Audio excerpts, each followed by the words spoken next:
It's fine. It's not perfect. It's not amazing. It's not the best thing in all of animated cinema. It's fine.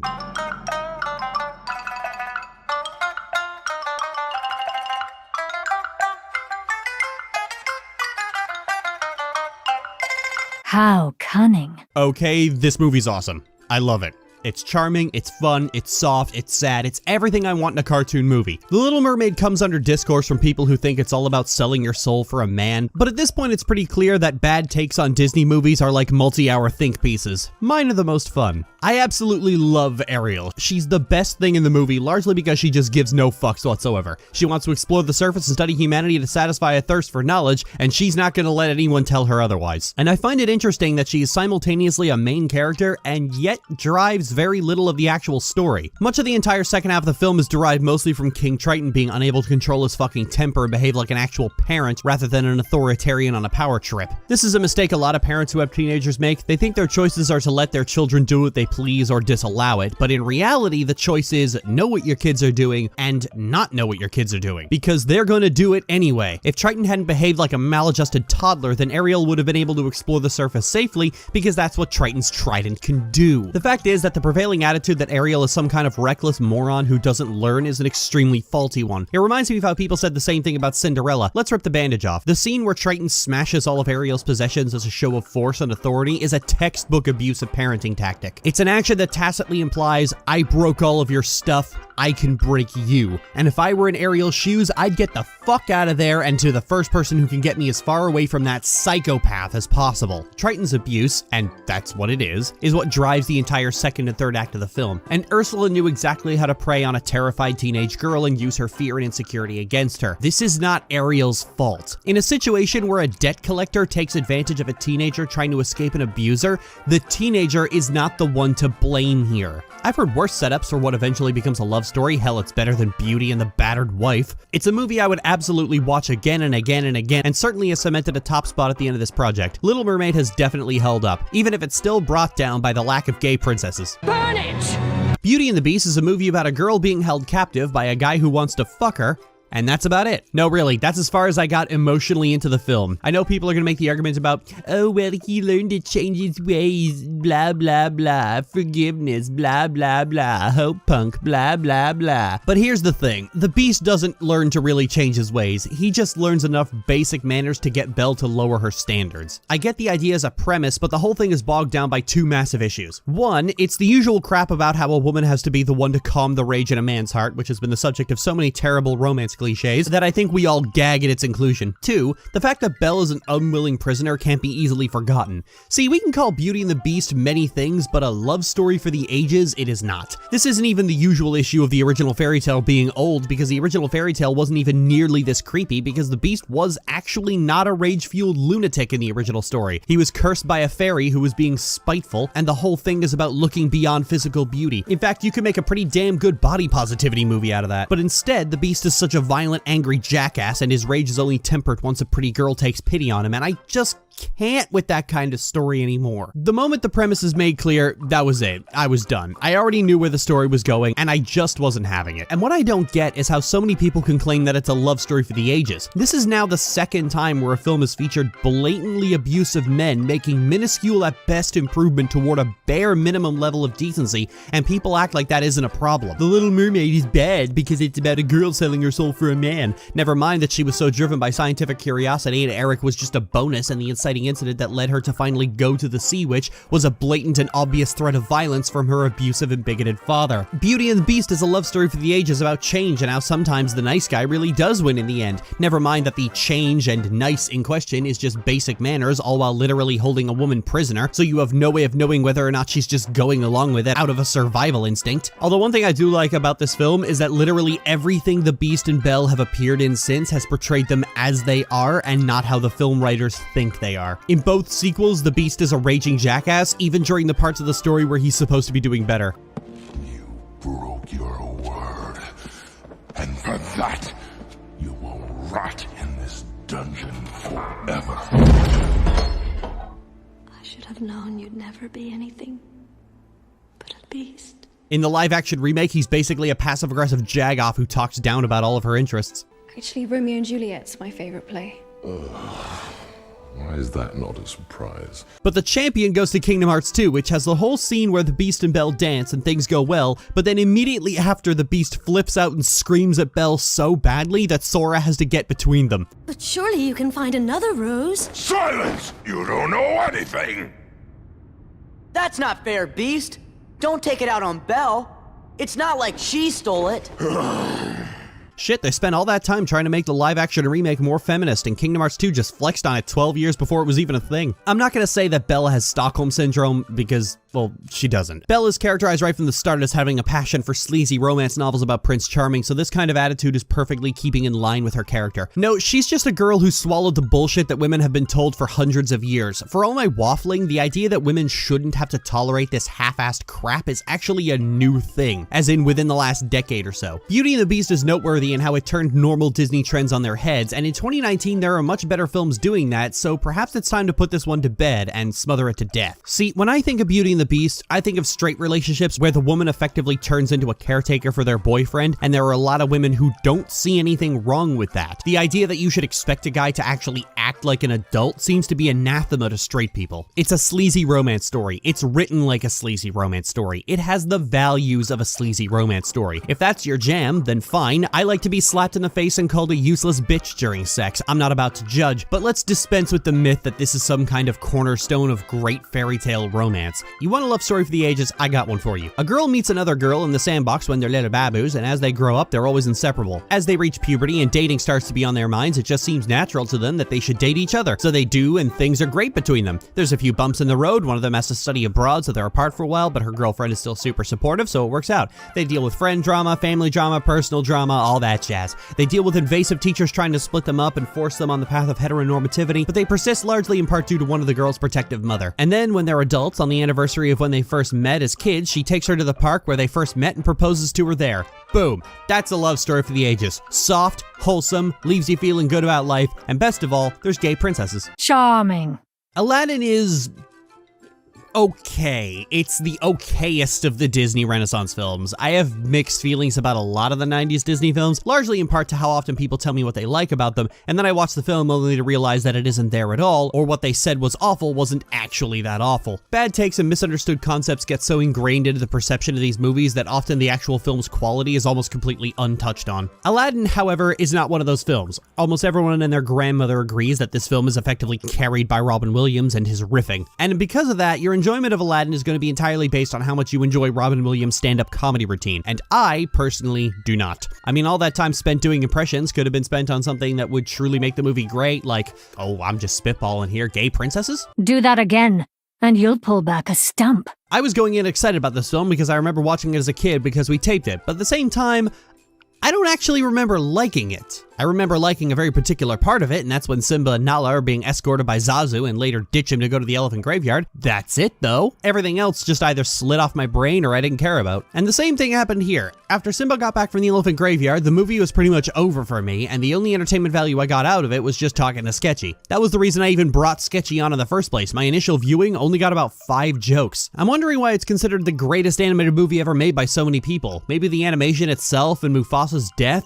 Actually, on reflection, that's probably exactly why. Anyway, I hate this movie because there aren't any gay princesses. Now, let's see if the comment section takes that seriously. Basha no falortala. This might be the most enjoyable movie out of the bunch, and I totally recommend it. I'm serious, you have to see this shit. Where to start? Pocahontas is the worst Disney movie so far, and I'm pretty sure I had more fun with it than any other film because it bounces back and forth between comical self-awareness and being an episode of My Little Pony, where the solution to an unjust invasion and displacement of a nation's inhabitants can be solved with friendship, apparently. Actually, shit, I just remembered, My Little Pony actually did that episode. Fuck. Here's what I mean. There's a point where Ratcliffe asks his underling why the Powhatan people attacked them, and the underling says rather plainly, "Because we invaded their land and cut down their trees and dug up their earth." And then just a little bit earlier in the film, John Smith was so nakedly condescending to Pocahontas because he thinks she's stupid and talks about how he went to other places forcing English views on everyone. But then later in the film, the whole thing is characterized as violence on all sides and kill them with kindness, and the movie snaps between those two modes constantly. It's like watching Battle for Azeroth's war campaign, but without the only good character in the entire fucking story that even makes it worth playing. This movie simply cannot pick a fucking fucking lane. It's like a centrist in film form, trying to appease the left with a disturbingly accurate portrayal of the attitudes of the colonists, but then trying to appease the right with the historically revisionist approach to storytelling that says, not all whites. It's like they were trying to have their cake and fuck it too. The constant whiplash makes this film a different breed from Disney's usual unpleasant racism. Namely, it's fucking funny. It's funny watching the directors flounder back and forth between almost getting it but trying to keep the safe fairy tale ending. And they know that because no story about Pocahontas is gonna end happily. Pocahontas was kidnapped, forcibly converted, and married, and then toured around England where she died of disease at the age of 21. So the end result that one has to ask themselves is, why the fuck would you try and make a story about any native person during the colonization of North America into a fairy tale? That's like trying to turn the residential schools into Heathers, but with, you know, slightly less death. It's pretty ghoulish to make a fairy tale out of somebody's real life, but it's ghoulish to a Lich King level to try to do that with the life of somebody who was the victim of very real atrocities. This is hard for some Americans to come to grips with, but any story that involves the natives and settlers getting along is a lie. Trying to make a Disney fairy tale set during the settling of the US is like trying to make a Disney fairy tale set during the Holocaust. You're not gonna have a good movie, you're just gonna be a less vague version of Steven Universe. Nothing can fix this movie. The only way to save it is to make a completely different movie about something else entirely. If I can make a suggestion, gay princesses? You are all nothing! The Hunchback is another film like The Lion King. It's got a lot of really good moments, but the parts between are just very drab and not that interesting. Again, a film made of set pieces more than anything else. It admittedly has the same critical failing The Lion King has in that it's built off a story that doesn't translate to screen very well. Trying to condense an admittedly very long book that was itself written into a different film entirely is what ends up with this kind of stilted and bursty? Yeah, that works. Bursty storytelling. Much like Pocahontas, Hunchback really wasn't something that should have been turned into a Disney animated film to begin with. Fairy tales are one thing, but every single piece of old literature shouldn't be considered prime real estate. Disney animated films are best suited to a very particular style and type of content, and the super dark, super problematic stories are not what they should be gearing themselves toward. The thing about Hunchback is that nobody can tell me anything good about it outside of how supposedly dark it is. The villain is a holy man who perverts his own religion to justify perving on a teenage girl who he hates entirely on the basis of her skin color, and while that's not a bad story in theory, to say that Disney is clumsy with it would be an understatement. The religious perversion is stripped down and its terminology watered down extremely in order to avoid offending people of Christian backgrounds, which I find weird as they already changed Frollo into a judge and added an actual priest who isn't a douchebag, so that shouldn't have been an issue. A man who perverts the church for his own agenda getting dressed down by the humble priest, that's not just Christian, that's the origins of Christianity. That's Jesus beating capitalists with a whip levels of relevant. Okay, Hellfire. Cool, that's neat I guess, though personally I'm more fond of God Help the Outcast because I'm just too old to be wowed by superficially dark subject matter. I don't care much for the gargoyles, but I'm not surprised by the fact that they're an unwelcome presence in the film because one of them is played by Jason Alexander, who is universally not funny. So end of discussion there. It ultimately comes down to whether or not you like the darkness oozing out of this movie's pores, and I honestly do not. I'm over dark. I'm done with it. I prefer wholesome interpersonal drama over this shit any day. And there's no better wholesome interpersonal drama than gay princesses. There is only one queen on this battlefield. Hercules is unfairly maligned. People get on his case for having too many jokes about celebrity endorsements because apparently the directors wanted to talk about that for some reason.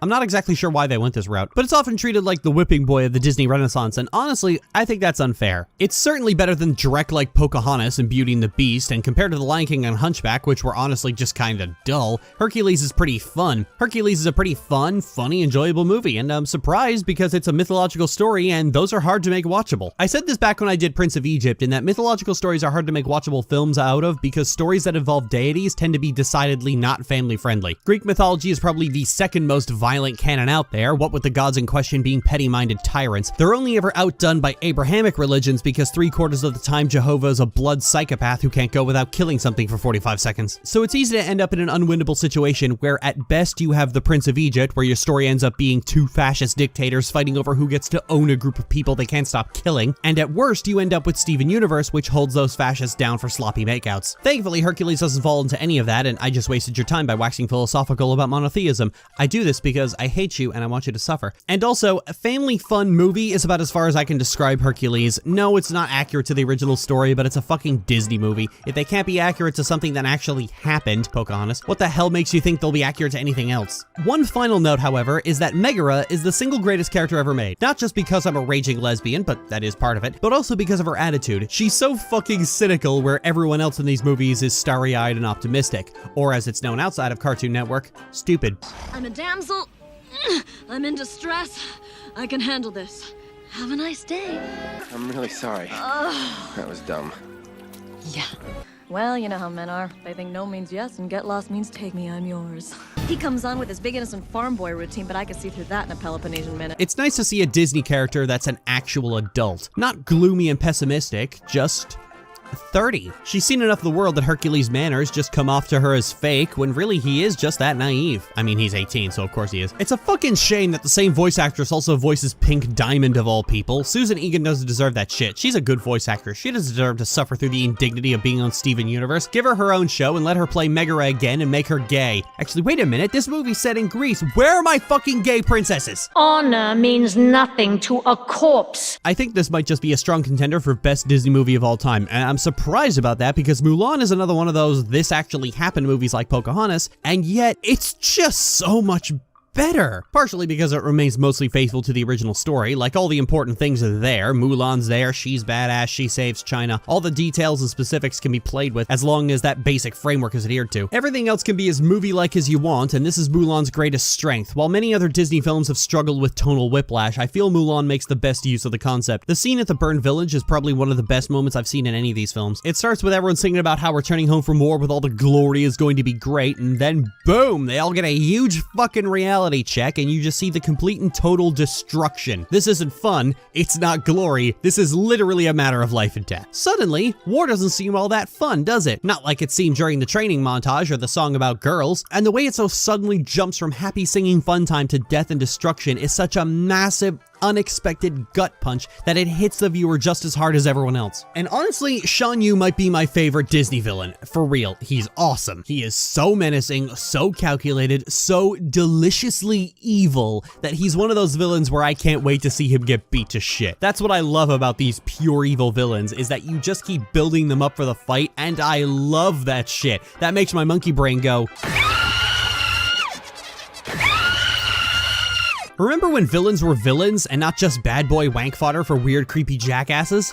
God, I'm so fucking old. I really enjoyed this movie, and it was a lot better than I remember it being. It's just missing gay princesses. That will suffice. This is another movie I was surprised to like as much as I did. I'd always heard people talk shit about Tarzan like it was some kind of lesser Disney movie, but after seeing how well Mulan held up and how poorly Beauty and the Beast held up, I'm more open to being surprised. Honestly, it's the characters that get to me. Tarzan himself is one of those I have issues in my life, but I choose not to let them consume me characters that I wish we got more of these days. That ability to control your impulses ultimately makes it more impactful when he does have a moment where things become too much for him to bear. I wish more Disney protagonists would work that way. Tarzan goes through this really interesting arc about nature versus nurture, where he goes back and forth between being with other humans and staying with his family. And at first it seems like he's gonna leave and go to London, but after a confrontation with the poachers, realizes that he's been home the whole time. Weirdly enough, though, all that falls apart with Jane, who basically abandons her entire life to stay with Tarzan. And I mean, Jane's a respected scientist, and it's weird, okay? I think Tarzan and Jane are super cute, honestly. Like, I love them as a couple. But this is a massive oversight for the writers, and they deserve at least 5 hits with a stick. A really thin, whippy kind of stick. Maybe if Tarzan was a girl, it'd make more sense, because who the fuck wants to be gay in Victorian England? Fuck, I'd move to the jungle in a heartbeat if that were the case. God, I'm not even done talking about the film, and I'm already on the gay princesses. Everything about this movie feels like Pocahontas, but not shit. Especially since Tarzan is a fictional tale already and not actual revisionist history. The British moving in on an already inhabited place, the language barriers, Tarzan learns English very quickly for some reason, and hey, Jane even learns to speak gorilla, that's cool. The story stakes are a lot more grounded when you're not being thrown out of the story by the sheer audacity of Disney's caucasity. At first I thought Sabor should have been saved for the final act rather than the second act like she is in the film, but on reflection I think it's a really good story element. Sabor ends up being the way in which Tarzan earns Kerchak's approval and becomes a respected member of the group, which is then what makes it so hard for Tarzan to choose between staying in the jungle or leaving with Jane. It also provides the necessary weight for when Kerchak loses his newfound respect for Tarzan after he leads the humans humans to the gorillas, and then gets it back when Tarzan comes back to save them from the poachers. Had Tarzan not finally gotten what he wanted from the start of the film to begin with, a lot of this would carry less personal weight for Tarzan and by extension the audience. God, this movie's so fucking good. Also, and I know this is weird to fixate on, but Jane is fucking adorable. She's one of the most delightfully cute characters I've seen that wasn't a critter. I think it's the facial animation, especially when her hair is down, but it's just so much fun to see her react to everything. It makes her scientific curiosity even more endearing than it already was, but that might just be because I'm a huge lesbian. Also, I love Tarzan's mother. She's Val and deserves hugs. And that scene where Tarzan says that no matter where he goes, she will always be his mother, just... oh, it gets me right in my dumb found family loving heart. Found family is the best trope, and Tarzan is great because of it. I'm gushing. Anyway, it just needs gay princesses and it'll be perfect. Maybe I'll get that Pokemon video done now.